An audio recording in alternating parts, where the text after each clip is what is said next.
Hey, ¿qué tal chicos? Sean todos bienvenidos una vez más a un nuevo video del canal. En el día de hoy tenemos la continuación de este increíble manga que tiene por nombre El demonio celestial no puede llevar una vida normal, o como mejor lo conocen todos ustedes, el manga de Roman Dimitri. El capítulo 36, que era el anterior a este, había culminado con nuestro protagonista que se encontraba amenazando al marqués Benedict, ya que este no se iba a salir con las suyas en todo lo que había ocasionado. Y luego de haber escuchado las amenazas por parte del prota, el marqués inmediatamente comenzó a tener recuerdo de hace unas cuantas décadas atrás. Un joven marqués Benedict se encontraba de rodillas ante el rey, el cual le mencionaba que no podía poner a su gente en peligro yendo a la guerra contra los imperios. El marqués quería refutar las órdenes del rey, pero este inmediatamente se detuvo, ya que fue interrumpido de forma inmediata por el rey, el cual le ordenaba que tenía que retirarse por ese día, dejándolo completamente sorprendido. Mirando su recuerdo, el marqués se mencionaba que en el pasado Cairo tenía un rey indeciso que era incapaz de tomar decisiones rápidas, y mientras esto sucedía, las facciones imperiales que seguían tanto a Cronos como a Valhalla comenzaban a adquirir más poder, expandiendo así rápidamente su influencia por todo el reino de Cairo y a su vez colapsando todo el poder del reino.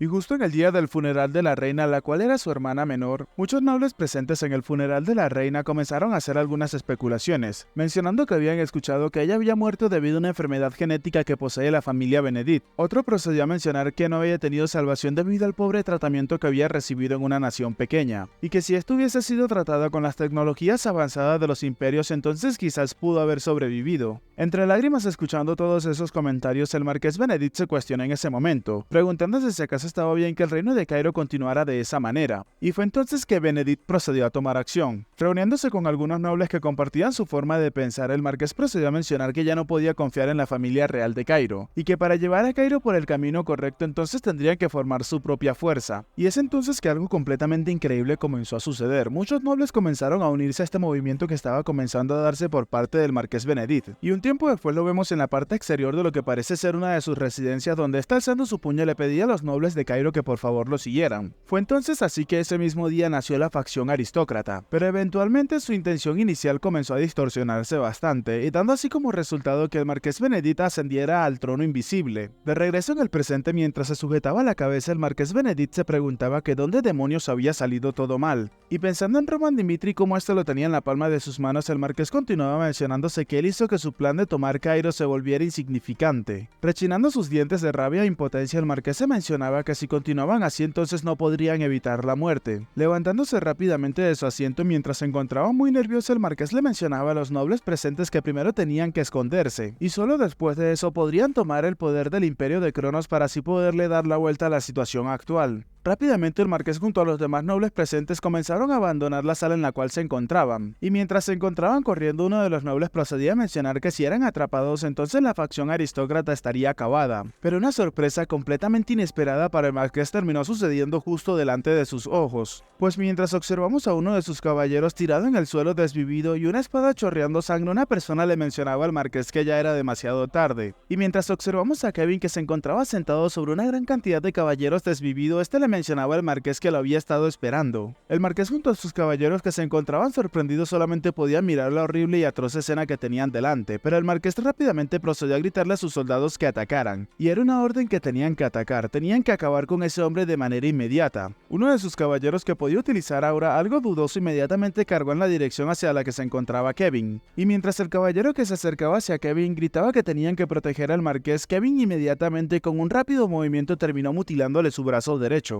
Y no conforme con eso, como si de un espectacular baile de vals se tratara, Kevin procedió a moverse hacia donde se encontraba otro de los caballeros para proporcionarle una poderosa herida en el pecho. Y uno a uno todos los caballeros que se encontraban escoltando al marqués fueron acabados por el filo de la espada de Kevin. Incluso algunos de ellos en sus momentos de agonía le suplicaban al marqués que los ayudara, mientras que Kevin con una mirada despiadada se encontraba sujetando la cabeza del caballero sin mostrar ningún tipo de remordimiento por lo que se encontraba haciendo. El marqués, observando todo esto, se encontraba completamente conmocionado por las atrocidades que se encontraba haciendo uno de los caballeros de Dimitri a sus soldados, y observando en primera fila la diferencia de poder que había entre sus caballeros altamente entrenados y pagados con una enorme cantidad de dinero, a los caballeros de Roman Dimitri que lo único que hacían era seguirlo por voluntad propia. Y en ese momento el marqués, utilizando los 4 dedos de frente que tenía, rápidamente procedió a esconderse detrás de sus caballeros mientras comenzaba a huir del sitio despavorido. Es en ese momento que el marqués, que se encontraba corriendo desesperadamente, observa una ventana que se encontraba unos pocos metros metros de distancia de él. Pensando en esta como una forma de escapar, el marqués se apresuró para intentar llegar a ella lo más rápido posible. Pero justo en ese preciso instante, Chris, que se encontraba saliendo de una de las habitaciones cercanas, procedió a observar fijamente al marqués mientras le preguntaba que a dónde creía que iba. Es entonces que un poderoso ataque por parte de Chris se acercaba al marqués, que únicamente se encontraba maldiciéndolo en su cabeza. Pero sin darle tiempo al marqués de reaccionar, observamos cómo Chris pasó por su costado atravesando el pecho de uno de los caballeros que todavía seguía escoltándolo. Dejando al marqués completamente congelado, Chris se dedicó únicamente a acabar con todos los caballeros que seguían escoltando al marqués para ese momento. Y el marqués, que todavía seguía en shock, pues tenía miedo a perder su vida, en el momento en el que dejó de escuchar el rechinar de las espadas detrás de él, procedió a percatarse de algo. Y era que tenía que salir de ese sitio a toda costa, si no entonces su vida estaría completamente acabada. Gritando como si de un niño pequeño se tratara, el marqués rápidamente procedió a correr y se dirigió hacia el pasillo por el cual había venido Chris en primer lugar. Corriendo muy desesperado y asustado, el marqués se mencionaba que entonces tenían que jugar con él todo lo que quisieran. Saliendo a la parte exterior del castillo, el marqués continuó mencionándose que de alguna manera iba a sobrevivir a ese infierno y se iba a asegurarse de tomar una venganza apropiada por todo lo que le habían hecho pasar. Justo en el momento en el que el marqués procedió a salir del castillo, inmediatamente se percató de algo, y era de una pequeña cueva que estaba muy cerca de la parte posterior del castillo. Rápidamente tomó la decisión de entrar por ese sitio para así poder salvar su vida o prolongarla todo lo que fuese posible. Arrastrándose por la pequeña grieta con el objetivo de salvar su vida, el marqués rápidamente se apresuró a entrar a la misma. Y momentos más tarde de eso, observamos cómo los caballeros de Dimitri se encontraban inspeccionando la zona, mencionando que no pudo haber escapado y que tenían que encontrar al marqués a toda costa, mientras que este último desde el interior de la pequeña grieta se encontraba escuchando todo lo que ellos decían. Temblando del miedo mientras se encontraba en posición fetal, el marqués se mencionaba que el trono de Cairo estaba justo enfrente de él, pero ese tipo lo había arruinado todo. Y muy furioso se mencionaba que esa desgracia se aseguraría que definitivamente Roman Dimitri se las terminase pagando. Justo en ese momento el marqués Benedict se percató de algo, pues una persona desde la parte de afuera se encontraba hablándole mientras le mencionaba que todo se había terminado.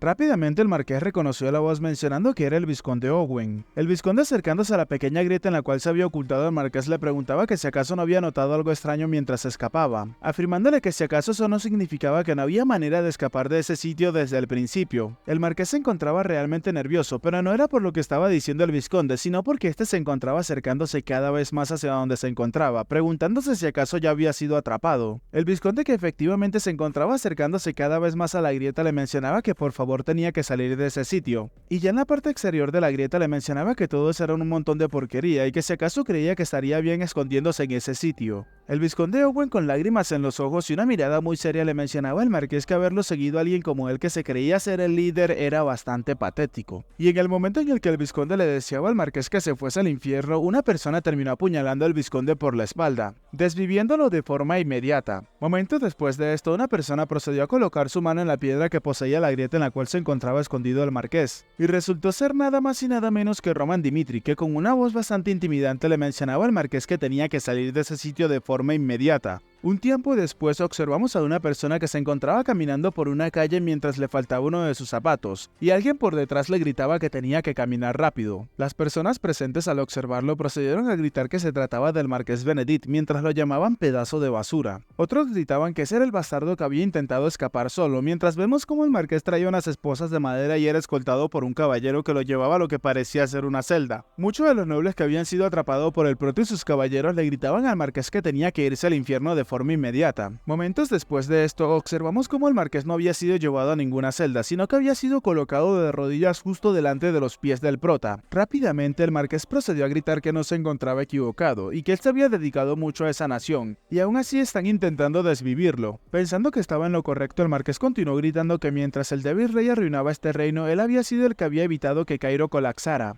El marqués entonces le preguntaba al prota que si entonces realmente habría sido capaz de servir a ese rey con todo su corazón, afirmando inmediatamente que el imperio de Cronos había cruzado la frontera varias veces, y que el actual reino de Cairo se encontraba infectado de traidores en su interior. Y desde mi punto de vista, esta es la persona menos indicada para hablar de traición, cuando literalmente se encontraba vendiendo a su patria con el único objetivo de poder vivir un día más. Observando fijamente a Roman Dimitri, el marqués Benedict le mencionaba a este último que si acaso estaba diciéndole que se encontraba equivocado. Nuestro prota, observándolo, le mencionaba que no iba a criticar las decisiones que había tomado, y que incluso Cairo pudo haber tenido una oportunidad de no haber sido influenciado por los imperios. Pero mirando los resultados, el prota le preguntó al marqués directamente que qué era lo que éste había logrado, pues incluso después de que se conformara la facción aristócrata, el sistema de poder no había cambiado en lo absoluto, y que éste no había pensado para nada en la seguridad de la nación. Y el prota en ese momento entonces procedió a preguntarle al marqués que si acaso esa era la causa de la cual tanto se encontraba hablando. Entrando en pánico, el marqués no sabía qué responder ante los argumentos del prota. Nuestro prota continuó mencionándole al marqués que no es una vergüenza que una persona sin poder baje su cabeza para proteger a su gente. Y mientras miraba al marqués despectivamente, el prota le mencionaba que tenía que pensar en que él había sido el primero en abandonarlos a todos. Al darse cuenta el marqués de que no tenía ningún tipo de argumento para responderle al prota, rápidamente le gritaba que por favor tenía que perdonarlo, gritando a todo pulmón que a partir de ese momento iba a vivir por la familia real de Cairo. No, iba a hacerlo por la familia Dimitri. Inmediatamente nuestro prota se molestó bastante con las palabras del marqués mientras le mencionaba a este último que ya era demasiado tarde, pues con un rápido movimiento de su espada la cabeza del marqués había sido separada de su cuerpo, y se nos menciona que entonces en ese preciso instante el gigante de Cairo había sido destruido. Y ese fue el final del que una vez fue llamado el poder andante, el marqués Benedict.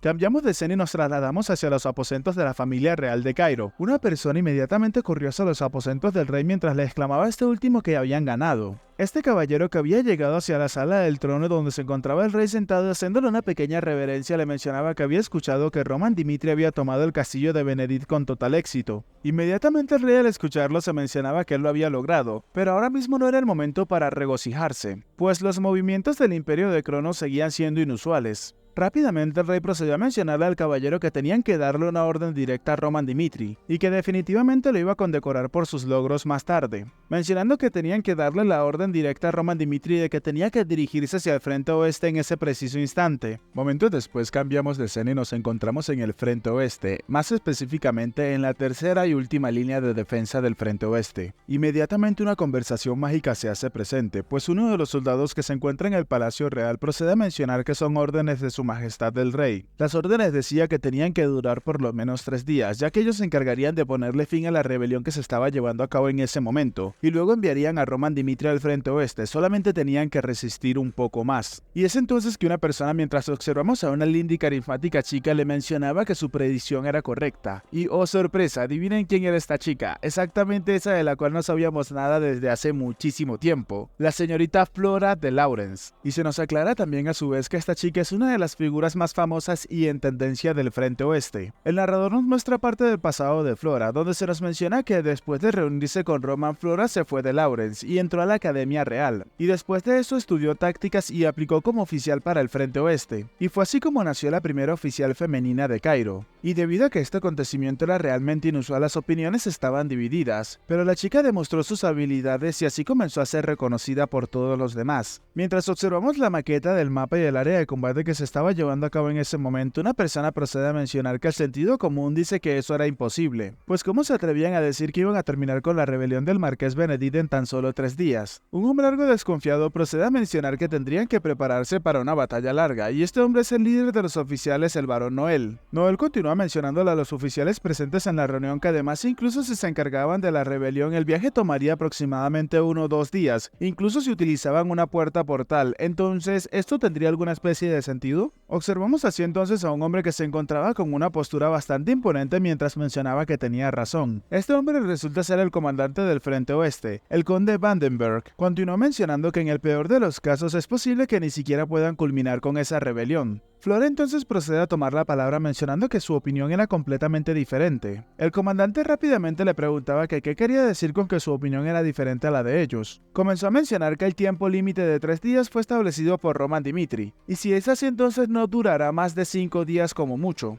El comandante inmediatamente le preguntaba a Flora que cómo podía garantizar algo como eso. Flora entonces procede a hablar acerca del prota y comienza a mencionar que desde su experiencia personal con este podía decir que no era una persona que pudiese juzgar tan solo por los estándares del sentido común. El comandante rápidamente le responde a Flora que sonaba como un juicio sin fundamentos. Flora entonces le mencionaba al comandante que el tiempo se encontraba agotándose, y también Cronos, y eso era porque el marqués Benedict intentaría invadir el territorio de Cairo antes de caer. Continuó mencionando que ahora mismo solamente hay una manera. Flora, levantándose y tocando la maqueta con el mapa, procede a mencionar que este había sido el patrón de ataque de Cronos hasta ese momento, y que cuando invadieron solamente como advertencia se acercaron a un combate cercano y nada más. Pero ahora mismo la situación era completamente diferente, ya que se encontraban necesitando una victoria clara para ellos, por lo cual se encontrarían movilizando a los magos de guerra. El comandante rápidamente le menciona a la chica que eso ya lo sabían y que el Imperio de Cronos tiene actualmente 7 torres mágicas en todo su territorio, por lo que probablemente probaría nuevas cosas para aplicarlas con el poder de los magos. Flora entonces procede a mencionar que necesitaban eliminar esa variable de los magos, así podrían tener por lo menos cierto nivel de ventaja. Flora continúa mencionando que los magos son bastante vulnerables cuando castean sus hechizos, así que estos se ven obligados a utilizarlos a una distancia completamente segura para evitar algún tipo de herida o lesión. Continuó mencionando que lo que deberían de hacer es predecir el sitio donde se encargarían los magos de castear sus hechizos y plantar algunas trampas mágicas en el suelo. El comandante le responde a Flora que eso es completamente imposible, y esto es debido a que en primer lugar la ubicación exacta era completamente desconocida y los magos detectarían las trampas mágicas utilizando su maná. Flora entonces le responde al comandante que por esa misma razón entonces deberían de proponer un duelo de guerreros. Al escuchar la propuesta de la chica, el comandante entonces procedió a intentar analizar un poco la situación y le mencionaba a la chica que si acaso se estaba refiriendo a, pero inmediatamente es interrumpido por Flora. Muy segura de sí misma, la chica le mencionaba que así es, si tenían un duelo de guerreros entonces no tendrían más opción que mover sus tropas, y de esa manera les sería más posible ubicar la posición de los magos. El capitán, aclarando una de sus dudas, procede a preguntar que entonces qué deberían de hacer con su detección de maná. Flora le responde que sobre eso el rol del espadachín que luchará en el duelo de guerreros sería muy importante, ya que si un espadachín activa su aura en todo lo posible para aumentar la concentración de maná a su alrededor, entonces incluso un mago le quedaría completamente imposible detectar las trampas mágicas. En ese momento nos percatamos de una persona que se encontraba detrás del comandante mientras que este último se encontraba comprendiendo las palabras y las instrucciones de Flora. Pensando un poco en la situación, Flora, tocándose la barbilla, procede a mencionar que la pregunta era quién sería el guerrero que participaría. Y en ese preciso instante el caballero que se encontraba hasta el fondo procede a mencionar que, para ser honesto, las oportunidades de sobrevivir eran bajas, dejando a todos los oficiales presentes en la reunión completamente sorprendidos. Acercándose rápidamente hacia la mesa, este personaje misterioso procede a mencionar que él se iba a encargar de ir al duelo de guerreros. Continuó mencionando con una mirada estoica que alguien tiene que hacerlo de todos modos, así que lo pedía por favor, tenían que permitirle encargarse oficialmente. Los presentes en la reunión simplemente guardaron silencio mientras que Flora procedía a mencionar que si acaso Roswell se encontraba loco. El comandante entonces procede a mencionar que lo entendía y que él sería el participante en ese duelo de guerreros, por lo cual esta oportunidad estaba en manos de Roswell Dimitri. Y así es, chicos y chicas, esta es la segunda aparición de Roswell Dimitri y creo que ya este personaje va a empezar a tener mucha más relevancia en todo lo que es el tema de la historia, o lo que es este arco de Cairo versus Cronos. Luego de la reunión al atardecer de ese mismo día nos encontramos en las orillas de una de las murallas exteriores del territorio de Cairo. Flora, acercándose a un pensativo Roswell, le preguntaba por qué siempre estaba tan ansioso por hacer algo peligroso. Algo molesta, Flora le mencionaba que su periodo de servicio ya se había terminado, entonces ¿por qué todavía se encontraba allí? Mirando fijamente a Roswell, Flora le mencionaba que en su opinión no era una persona para nada normal. Mientras Roswell le devolvía la mirada, Flora le mencionaba que la gente decía que él era un patriota, pero para ella él solamente es un demente que no puede esperar para morir. La chica continuó mencionándole que si pensaba en su futuro, él se volvería comandante algún día, entonces por eso no debería de morir tan pronto. Colocando sus manos sobre los muros, Roswell procede a mencionarle a Flora que eso era algo que él debería de hacer. Y cambiando de tema drásticamente, Roswell le mencionaba a Flora preguntándole que cómo era Roswell según su experiencia, dejándola completamente sorprendida. Sumergiéndose en sus pensamientos, Roswell le mencionaba a Flora que al principio lo había negado porque no aceptaba el cambio de su hermano tan drástico, pero ahora para reconocerlo y poder superar a su hermana mayor estaba dispuesto a hacer lo que sea.